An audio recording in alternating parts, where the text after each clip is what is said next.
Dramatic video showing a professional skier in his brush with death, plunging 1,600 feet down the side of a mountain in Alaska, and this is how it happened. No!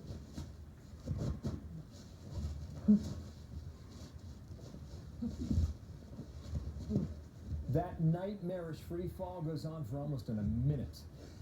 My next guest says he walked away with just a few bruises and is here now to tell us his story. Say hello to Ian McIntosh out of Canada by way of Boston today. How you doing, Ian? And good morning to you.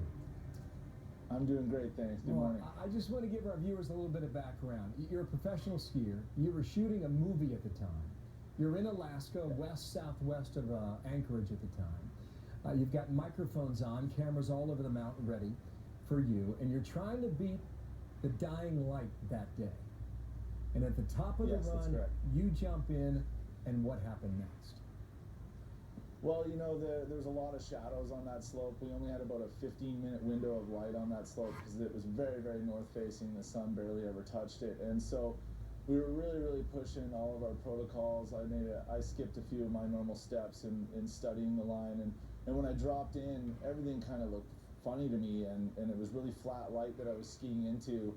And my eyes started playing tricks on me. And because I hadn't done my proper homework that I normally do, I got offline a little bit, and that was pretty much it. Wow. I fell into a 5-foot trench. Why do you think, Ian, why do you think you missed that? Why did you not see it? Shadows? Is that the answer? The shadows were definitely playing the huge tricks with my eyes. The light was playing big tricks with my eyes, but I just really didn't do my homework. I was in a rush, and you know, I saw this line as like this trophy, this crown jewel of the zone we were in, and I really wanted it. And I kind of rushed and pushed my protocol that I normally do to stay safe out there. And, wow, lesson learned. Right on, lesson learned indeed.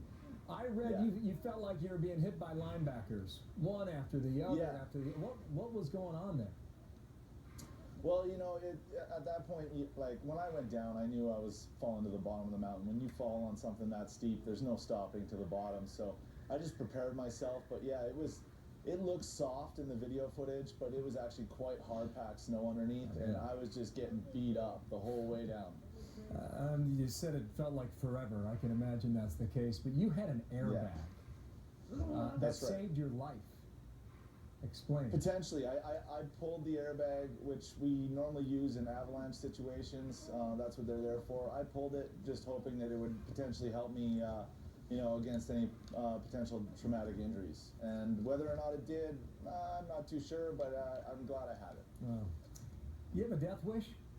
Or do you like life? I do not have I do not have a death wish. You know, if you want to be at the top of the game in what I do in big mountain skiing, you got to be prepared to take your hits every now and then. And I don't have a death wish. I have a life wish. It's the opposite. I'm living my dream. I travel the world doing what I love.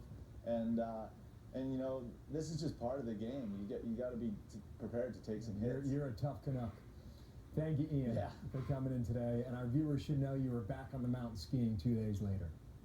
Amazing. Yeah, it's you know, you can't let these things discourage you. You just learn from mistakes in life and move forward. So back 2 days later, we finished filming the rest of my segment, and we'll be premiering that tonight. So check it out. Thank you very much. The movie's called Paradise Waits. Thank you, Ian. Good luck. Be safe. My pleasure. Thank you. New offense.